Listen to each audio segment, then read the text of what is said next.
बोलिए सावित्री माता की जय हो। प्रिय भक्तजनों, आप सभी को वट सावित्री महापर्व की हार्दिक शुभकामनाएं। आइए सुनते हैं वट सावित्री व्रत की पौराणिक कथा। हे विघ्नहर्ता श्री गणेश जी, सुनने वाली सभी बहनों को अखंड सौभाग्य का आशीर्वाद दीजिए। उनके जीवन में सुख, शांति, प्रेम और समृद्धि बनी रहे और माता सावित्री की कृपा से सभी के सुहाग की सदैव रक्षा हो। इसी मंगल कामना के साथ आइए सुनते हैं वट सावित्री व्रत की बड़ी ही पावन और दिव्य कथा। प्रेम से बोलें, सावित्री माता की जय हो। प्राचीन समय में मध्य देश में साकल वंशी अश्वपति नामक एक राजा थे। उनके कोई पुत्र नहीं था। तब ब्राह्मणों के निर्देश पर वे पुत्र की कामना से सभी कामनाओं को पूर्ण करने वाली सावित्री की आराधना करने लगे। कुछ समय के बाद उनकी आराधना से प्रसन्न होकर सावित्री देवी ने राजा को दर्शन दिया। सावित्री देवी ने कहा, राजन, तुम मेरे नित्य भक्त हो, अतः मैं तुम्हें कन्या प्रदान करूंगी। मेरी कृपा से तुम्हें सर्वांग सुंदरी कन्या प्राप्त होगी। ये कहकर वह देवी आकाश में बिजली की भांति अदृश्य हो गई। उस राजा की मालती नाम की पतिव्रता पत्नी थी। समय आने पर उसने सावित्री के समान रूप वाली एक कन्या को जन्म दिया। तब राजा ने ब्राह्मणों से कहा, तप के द्वारा आवाहन किए जाने पर माता सावित्री ने इसे मुझे दिया है तथा ये सावित्री के समान रूप वाली है, अतः इसका नाम सावित्री होगा। तब उन ब्राह्मणों ने उस कन्या का नाम सावित्री रख दिया। समय बीतने पर जब सावित्री युवती हुई, तब सावित्री को वर खोजने के लिए कहा गया, तो उसने द्युमत सेन के पुत्र सत्यवान को पति रूप में वरण कर लिया। इधर ये बात जब नारद जी को मालूम हुई, तो वे राजा अश्वपति के पास आकर बोले कि आपकी कन्या ने वर खोजने में बड़ी भारी भूल की है। सत्यवान गुणवान तथा धर्मात्मा अवश्य है, परंतु वह अल्पायु है। 1 वर्ष बाद ही उसकी मृत्यु हो जाएगी। नारद जी की बात सुनकर राजा उदास हो गए। उन्होंने अपनी पुत्री को समझाया, पुत्री, ऐसे अल्पायु व्यक्ति से विवाह करना उचित नहीं है, इसलिए तुम कोई और वर चुन लो। इस पर सावित्री बोली, तात, आर्य कन्याएं अपने पति का वरण एक ही बार करती हैं, अतः अब चाहे जो हो, मैं सत्यवान को ही वर रूप में स्वीकार करूंगी। सावित्री के दृढ़ रहने पर आखिर राजा अश्वपति विवाह का सारा सामान और कन्या को लेकर वृद्ध सचिव सहित उस वन में गए, जहां अपना राज्य और नेत्र ज्योति खो चुके राजा द्युमत सेन अपनी रानी और राजकुमार सहित एक वृक्ष के नीचे कुटिया बनाकर रहते थे। उसी वन में विधि विधान पूर्वक सावित्री और सत्यवान का विवाह कर दिया गया। वन में रहते हुए अत्यंत कष्ट पाकर भी सावित्री सास, ससुर और पति की सेवा में लगी रही। नारद जी के कथनानुसार पति के मरण काल का समय पास आया, तो धर्मपरायणा सावित्री ने ससुर से आज्ञा लेकर त्रिरात्र व्रत का अनुष्ठान किया। चौथा दिन आने पर जब सत्यवान ने लकड़ी, फूल और फल लाने के लिए जंगल की ओर प्रस्थान किया, तब सावित्री भी सास ससुर से आज्ञा लेकर दुखी मन से पति के साथ उस भयंकर जंगल में गई। नारद जी के वचनों का ध्यान करके मन में भीषण कष्ट रहने पर भी उसने अपने इस भय को पति के सामने उजागर नहीं होने दिया। पति का मन बहलाने के लिए वह झूठ मूठ उस वन के वृक्षों और पशु पक्षियों के बारे में पूछताछ करती रही। सूरवीर सत्यवान उस भयंकर वन में विशाल वृक्षों, पक्षियों एवं पशुओं के दल को दिखला दिखलाकर थकी हुई एवं कमल के समान विशाल नेत्रों वाली राजकुमारी सावित्री को आश्वासन देता रहा। इस प्रकार से कुछ समय बीतने पर सत्यवान ने कहा, सावित्री, मैं फलों को एकत्र कर चुका और तुम फूलों को एकत्र कर चुकी, लेकिन अभी ईंधन के लिए लकड़ी का कोई प्रबंध नहीं हुआ, अतः तुम इस वट वृक्ष की छाया में बैठकर क्षण भर प्रतीक्षा करते हुए विश्राम करो। सावित्री बोली, कांत, जैसा आप कहेंगे मैं वैसा ही करूंगी, लेकिन आप मेरे आंखों के सामने से दूर ना जाएं, क्योंकि मैं इस घने जंगल में डर रही हूँ। सावित्री के ऐसा कहने पर सत्यवान उसके सामने ही कुछ दूरी पर लकड़ी काटने लगे। लकड़ी काटते हुए सत्यवान के सिर में पीड़ा उत्पन्न हुई। तब वे पीड़ा से व्याकुल होकर पत्नी के पास आकर बोले, सावित्री, इस परिश्रम से मेरे सिर में बहुत पीड़ा हो रही है। ऐसा प्रतीत हो रहा है कि मैं अंधकार में प्रविष्ट हो रहा हूँ। इस समय मैं तुम्हारी गोद में सिर रखकर सोना चाहता हूँ। सावित्री से ऐसा कहकर सत्यवान उसकी गोद में सिर रखकर सो गए। जब सत्यवान सो गए तब राजपुत्री सावित्री ने उस स्थान पर स्वयं धर्मराज को आए देखा, जो नीले कमल के समान श्याम वर्ण से सुशोभित और पीतांबर धारण किए हुए थे। उनके पीछे मृत्यु सहित काल भी था। धर्मराज ने उस स्थान पर पहुंचकर उस समय सत्यवान के शरीर से अंगूठे के परिमाण वाले पुरुष को पास में बांधकर अपने अधीन किया और उसे खींचकर शीघ्रतापूर्वक दक्षिण दिशा की ओर प्रस्थान किया। पति को प्राण रहित देखकर सावित्री जाते हुए धर्मराज के पीछे पीछे चली और कांपते हुए हृदय से अपने दोनों हाथ जोड़कर बोली, माता की भक्ति से इस लोक, पिता की भक्ति से मध्यम लोक और गुरु की भक्ति से ब्रह्मलोक की प्राप्ति होती है। जो इन तीनों का आदर करता है उसने मानो सभी धर्मों का पालन कर लिया, तथा जिसने इन तीनों का आदर नहीं किया उसके किए हुए समस्त पुण्य कार्य निष्फल हो जाते हैं। पुरुष के सारे कर्म माता, पिता और गुरु इन्हीं तीनों में समाप्त हो जाते हैं। यमराज ने कहा, सावित्री, तुम हमसे जिस कामना को पूर्ण कराने के लिए आ रही हो उस कामना को छोड़ दो और शीघ्र लौट जाओ। सचमुच संसार में माता, पिता और गुरु की सेवा से बढ़कर कोई अन्य धर्म नहीं है। तुम्हारा पति गुरुजनों की पूजा में निष्ठा रखने वाला है, पर तुम्हारा इस प्रकार से मेरे पीछे आना मेरे काम में बाधा डाल रहा है, अतः तुम लौट जाओ। सावित्री बोली, स्त्रियों का पति ही देवता है, पति ही उसको शरण देने वाला है। इसलिए साध्वी स्त्रियों को अपने पति का अनुगमन करना चाहिए। पिता, भाई तथा पुत्र परिमित संपत्ति देने वाले हैं, किंतु पति अपरिमित संपत्ति का दाता है। भला ऐसे पति की कौन स्त्री पूजा नहीं करेगी। सुरोत्तम, आप मेरे पति को जहाँ ले जा रहे हैं वहीं मुझे भी ले चलिए, अन्यथा मैं अपने प्राण त्याग दूंगी। यमराज ने कहा, पतिव्रते, मैं तुम पर प्रसन्न हूँ, अतः सत्यवान के प्राणों को छोड़कर कोई भी वरदान मांग लो, देर मत करो। सावित्री बोली, धर्मज्ञ जो राज्य से च्युत हो गए हैं तथा जिनकी आंखों की ज्योति चली गई है, ऐसे मेरे महात्मा ससुर को राज्य तथा नेत्र ज्योति प्रदान कीजिए। यमराज ने कहा, भद्रे, तुम्हारी ये सब अभिलाषा पूर्ण होगी। तुम बहुत दूर तक चली आई हो, तुम्हारे मेरे पीछे चलने से मेरे काम में विघ्न पड़ेगा और तुम्हें भी थकावट होगी, अतः अब तुम लौट जाओ। सावित्री ने कहा, देवश्रेष्ठ, सत्पुरुषों के साथ समागम होने पर कैसा परिश्रम और कैसा दुख। विष, अग्नि, सर्प तथा शस्त्र से लोगों को उतना भय नहीं होता जितना दुष्टों से होता है।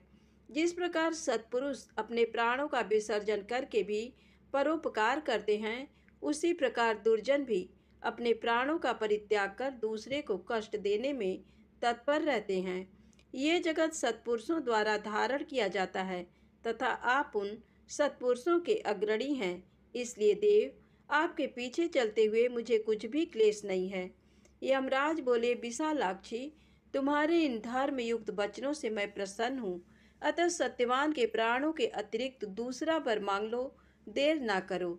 सावित्री ने कहा, प्रभु, मैं 100 सहोदर भाइयों की अभिलाषिणी हूँ। मेरे पिता पुत्रहीन हैं, अतः वे पुत्र लाभ से प्रसन्न हूँ। ये सुनकर यमराज ने सावित्री से कहा, सावित्री, तुम जैसे आई हो वैसे ही लौट जाओ तथा अपने पति के अंतिम क्रिया की व्यवस्था करो। अब ये दूसरे लोक में चला गया है, अतः तुम इसके पीछे नहीं चल सकती। चूँकि तुम पतिव्रता हो, इसलिए 2 घड़ी तक और मेरे साथ चल सकती हो। भद्रे, सत्यवान ने गुरुजनों की सेवा करके महान पुण्य अर्जित किया है, अतः मैं स्वयं इसे ले जा रहा हूँ। सुंदरी, विद्वान पुरुष को माता, पिता और गुरु की सेवा में सदैव तत्पर रहना चाहिए और उनका कभी भी अपमान नहीं करना चाहिए। मनुष्य के जन्म के समय माता और पिता जो कष्ट सहन करते हैं, उसका बदला सैकड़ों वर्षों में भी नहीं चुकाया जा सकता। अतः मनुष्य को माता पिता तथा गुरु का सर्वदा प्रिय कार्य करना चाहिए, क्योंकि इन तीनों के संतुष्ट होने पर सभी तपस्याएं संपन्न हो जाती हैं। भद्रे, तुम्हारे द्वारा कही हुई सभी बातें पूर्ण होंगी। तुम्हारा काम पूरा हो गया, अब तुम लौट जाओ। तुम्हारा इस प्रकार से मेरे पीछे आने से मेरे कार्य में विघ्न पड़ता है और तुम्हें भी कष्ट हो रहा है, इसलिए मैं तुमसे ऐसा कह रहा हूँ। सावित्री ने कहा, देवश्रेष्ठ, धर्मोपार्जन के कार्य में कैसी ग्लानि और कैसा कष्ट। देव, ज्ञानी व्यक्ति को सर्वदा धर्मोपार्जन करना चाहिए, क्योंकि उसका लाभ सभी लाभों से विशेष महत्वपूर्ण है। प्राणी जहाँ कहाँ भी जाए, पीछे अकेले धर्म ही जाता है। मित्र एवं भाई बंधु कोई साथ नहीं देता। इस संसार में और स्वर्ग में मनुष्य जितने भी प्रकार के उत्तम वस्तुओं और भोगों को प्राप्त करता है, वह उनके पुण्य कर्मों का ही फल होता है। उसकी प्राप्ति के उपाय हैं यज्ञ, तप, दान, इंद्रिय निग्रह, क्षमाशीलता, ब्रह्मचर्य, सत्य, तीर्थों की यात्रा, स्वाध्याय, सेवा, सत्संग, देवार्चन, गुरुजनों की सेवा तथा ब्राह्मणों की पूजा। इसलिए विद्वान पुरुष को सदा धर्माचरण करना चाहिए, क्योंकि मृत्यु इसकी प्रतीक्षा नहीं करती कि इसने अपना कार्य पूरा किया अथवा नहीं। प्राणी इस संसार में मृत्यु से सदैव भयभीत रहते हैं, पर पुण्यवान सत्पुरुष सर्वदा निर्भय होकर जीते हैं। यमराज बोले, विशालाक्षी, तुम्हारी इन धर्मयुक्त बातों से मैं विशेष संतुष्ट हूँ, अतः तुम सत्यवान के प्राणों के अतिरिक्त अन्य वर मांग लो, देर मत करो। सावित्री ने कहा, देव, मैं सत्यवान के 100 पुत्रों की माँ बनना चाहती हूँ, क्योंकि लोकों में पुत्रहीन की सद्गति नहीं होती। यमराज बोले, भद्रे, अब तुम शेष अभिष्ट कामना को छोड़कर लौट जाओ, तुम्हारी ये याचना भी सफल होगी। सावित्री ने कहा, धर्म अधर्म के विधान को भली भांति जानने वाले देव, आप ही जगत के स्वामी हैं।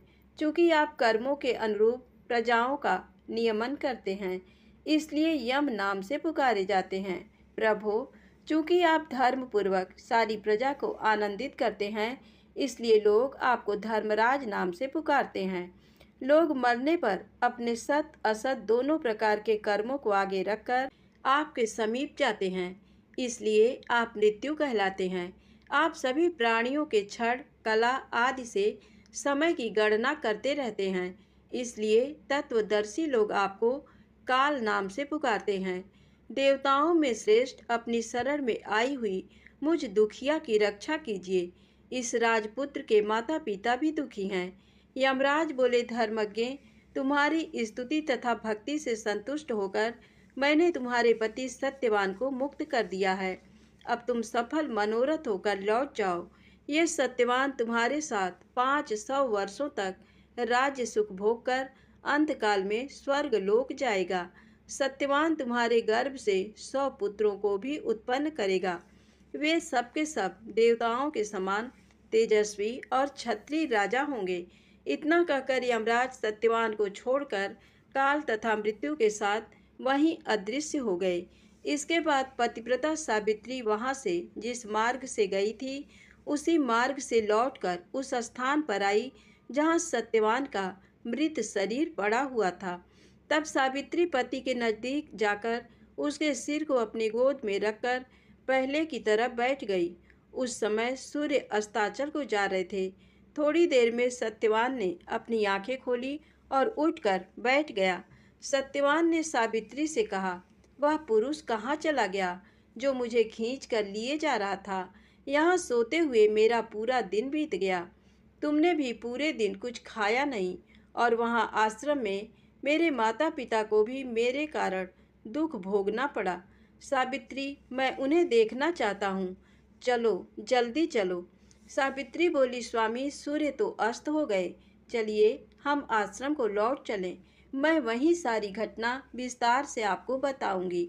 ऐसा कहकर सावित्री पति के साथ आश्रम पर पहुंची। उसी समय पत्नी सहित द्युमत सेन को नेत्र ज्योति प्राप्त हो गई। वे दोनों अपने पुत्र और पुत्र वधू को वापस आया देख बहुत प्रसन्न हुए।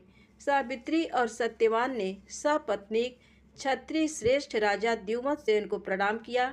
पिता ने राजकुमार सत्यवान को गले लगाया। उस समय आनंदित सावित्री ने जैसी घटना घटित हुई थी उसका वर्णन किया और उसी रात को अपने व्रत को भी समाप्त किया। अगले दिन प्रातःकाल राजा की सारी प्रजा सेना सहित ढोल नगारों के साथ राजा को पुनः राज्य करने के लिए निमंत्रण देने आई और ये सूचना दी कि राजन, नेत्रहीन होने के कारण जिस राजा ने आपके राज्य को छीन लिया था वह राजा मंत्रियों द्वारा मार डाला गया। अब आप ही राजा हैं। ये सुनकर राजा द्युमत्सेन सेना के साथ वहां गए और धर्मराज की कृपा से पुनः अपने राज्य को प्राप्त किए। सावित्री ने भी 100 भाइयों को प्राप्त किया। इस प्रकार पतिव्रता सावित्री ने अपने पितृपक्ष और पति पक्ष दोनों का उद्धार किया और मृत्यु के पास में बंधे हुए अपने पति को मुक्त किया। इसलिए मनुष्यों को सदा साध्वी स्त्रियों की देवताओं के समान पूजा करनी चाहिए, क्योंकि उनकी कृपा से ये तीनों लोक स्थित है। जो मनुष्य सत्यवान सावित्री की इस कथा को नित्य सुनता है वह सभी प्रयोजनों में सफलता प्राप्त कर सुख का अनुभव करता है और कभी भी दुख का भागी नहीं होता। प्रेम से बोले सावित्री माता की जय हो। आइए सुने गणेश जी की पौराणिक कथा। बहुत समय पहले की बात है। एक गांव में एक भाई बहन रहते थे। भाई बहुत गरीब था पर उसकी बहन पैसे वाली थी। जब बहन के ननद का विवाह था तब बहन ने ना तो अपने भाई को विवाह में आने का निमंत्रण दिया और ना ही कोई चिट्ठी भेजी। भाई को बाहर वालों से पता चला कि उसकी बहन के ननद का विवाह है। भाई ने अपने गांव वालों को बताया। तब गांव वालों ने चुनरी, बिछिया और साड़ी जैसा जिनसे बन पड़ा कन्या के लिए दिया। भाई सारा सामान लेकर बहन के गांव पहुंचा। बहन के घर जाने पर बहन की देवरानी बोली, भाभी जी, आपके भाई आए हैं। तो बहन ने पूछा, कैसे आए हैं और क्या पहना है? तब देवरानी ने कहा, पैदल आए हैं, फटी पगड़ी फटी धोती पहने हैं। तो बहन बोली, मेरे ससुर हवेली के सामने दुकान में बैठे हैं, मुझे शर्म आती है।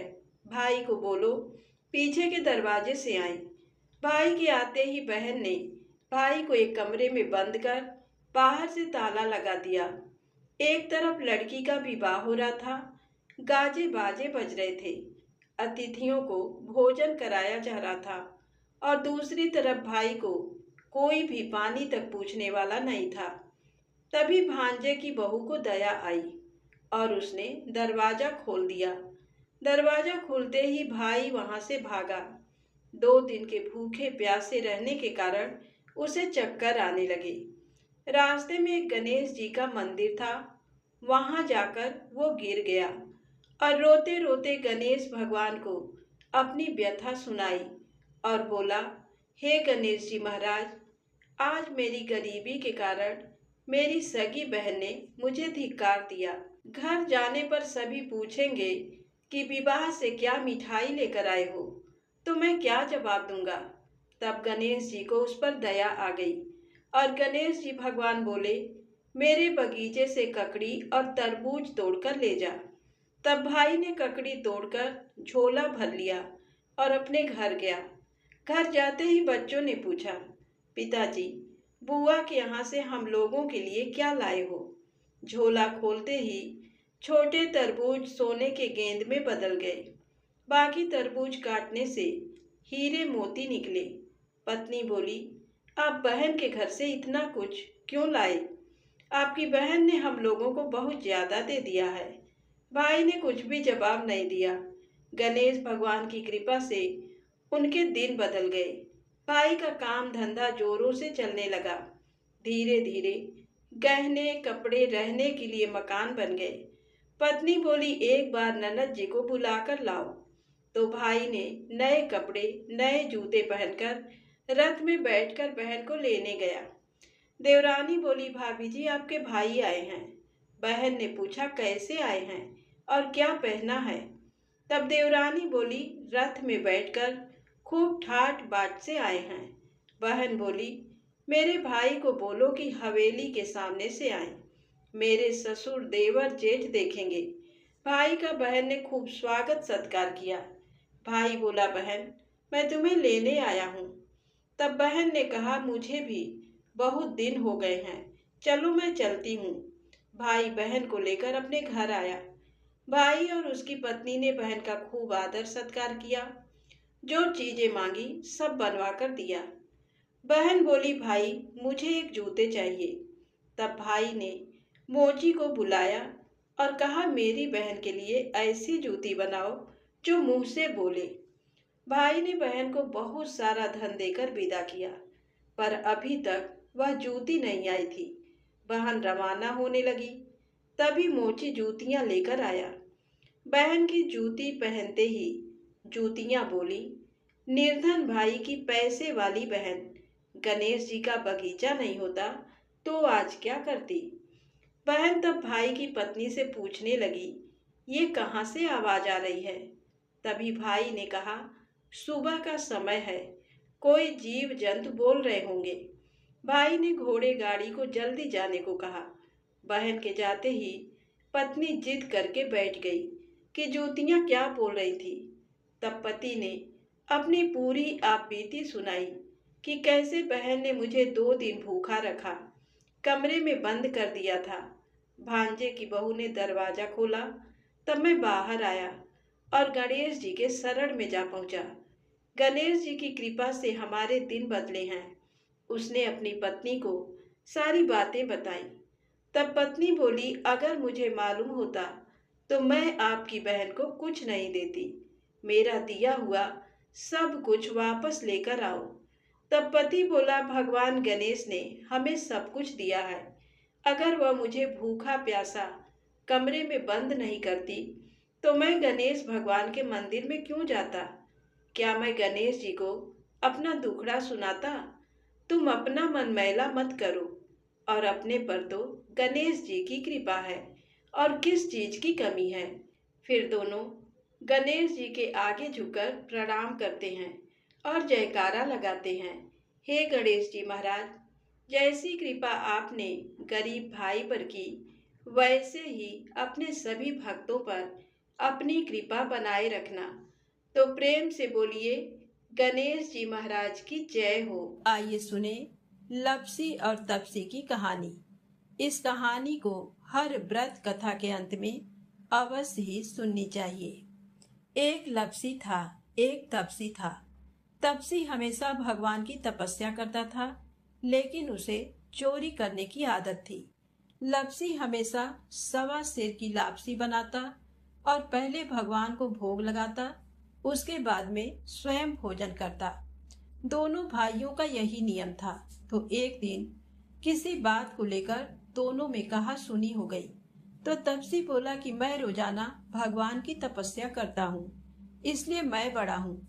तो लपसी बोला कि मैं रोज भगवान को 1.25 सेर की लापसी का भोग लगाता हूँ, इसलिए मैं बड़ा हूँ। ऐसा कहते हुए दोनों जोर जोर से लड़ने लगे। तभी वहां से नारद जी गुजर रहे थे। दोनों को लड़ता हुआ देखकर वहां आए और उनसे पूछा कि तुम दोनों लड़ क्यों रहे हो? तो दोनों ने अपने आप को बड़ा बताया और साथ में बड़ा होने का कारण भी बताया। तो नारद जी बोले कि मैं तुम्हारा फैसला कर दूंगा, कल आऊंगा, बता दूंगा कि कौन बड़ा है। दूसरे दिन लपसी और तपसी नहाकर अपनी रोज की भक्ति करने आए। तो नारद जी ने छुपकर 1.25 करोड़ की एक एक अंगूठी उन दोनों के आगे रख दी। जैसे ही भक्ति करते हुए तपसी की नजर उस अंगूठी पर पड़ी तो उसने चुपचाप से उठाई और अपनी पैर के नीचे दबा ली। लपसी की नजर अंगूठी पर पड़ी, लेकिन उसने ध्यान नहीं दिया। उसने पहले भगवान को भोग लगाया और फिर स्वयं भोजन करने के लिए बैठ गया। थोड़ी देर बाद नारद जी सामने आए। तो दोनों ने पूछा कि अब बताओ हम में से कौन बड़ा है। तो नारद जी ने तपसी से खड़ा होने के लिए कहा। तो वह खड़ा हुआ तो उसके पैर के नीचे दबी हुई अंगूठी दिखाई दी। तो नारद जी ने तपसी से कहा, तपस्या तो तुम करते हो, इतनी तपस्या करने के बाद भी तुम्हारी चोरी करने की आदत नहीं गई। ये अंगूठी मैंने ही तुम दोनों के आगे रखी थी। मैं ये देखना चाहता था कि तुम दोनों में से किसके मन में लालच है। तो तूने तो अंगूठी दिखाई पड़ते ही झट से अपने पैर के नीचे दबा ली, लेकिन लपसी का ध्यान अंगूठी पर जाने के बाद भी लपसी ने अंगूठी को नहीं उठाया और ना ही ध्यान किया। उसने सिर्फ अपने भगवान जी में ही ध्यान रखा, उन्हें भोग लगाया और बाद में स्वयं भोजन करने लगा। इसीलिए लपसी बड़ा है और तुम्हें तुम्हारी तपस्या का कोई भी फल नहीं मिलने वाला है। जितनी चाहे मर्जी तुम तपस्या कर लो, तुम्हें इसका कोई भी फल नहीं मिलेगा। तो तपसी को यह सुनकर बहुत ही दुख हुआ और वह शर्मिंदा होकर नारद जी से माफी मांगने लगा और कहने लगा कि आज तक की मेरी गलती माफ करो और मुझे बताओ कि मुझे मेरी तपस्या का फल कैसे मिलेगा। आज के बाद कभी भी चोरी नहीं करूंगा। तो नारद जी ने कहा कि यदि कोई गाय और कुत्ते की रोटी नहीं बनाएगा तो उसका फल तुझे मिलेगा। यदि कोई आदमी ब्राह्मण को भोजन करवाकर उसे दक्षिणा नहीं देगा तो उसका फल भी तुझे ही मिलेगा। अगर किसी को सूट, साड़ी, ब्लाउज अगर हम देते हैं, उसके ऊपर भेंट स्वरूप कुछ रुपए नहीं देंगे तो उसका फल भी तुझे ही मिलेगा। अगर कोई व्यक्ति दिए से दिया जलाए तो उसका फल भी तुझे ही मिलेगा। अगर कोई औरत आंगन लीपकर चौका नहीं लीपेगी तो उसका फल भी तुझे ही मिलेगा। यदि कोई व्रत कथा में सारी कहानी सुन ले लेकिन तुम्हारी कहानी ना सुने तो उसका फल भी तुझे ही मिलेगा। उसी दिन से हर व्रत कथा और कहानी के साथ लपसी तपसी की कहानी कही और सुनी जाती है और कथा सुनने के बाद में कहना चाहिए कि लपसी का फल लपसी को मिले, तपसी का फल तपसी को मिले और हमारी कहानी का और हमारे व्रत का फल हमें मिले। तो प्रेम से बोले लक्ष्मी नारायण भगवान की जय हो।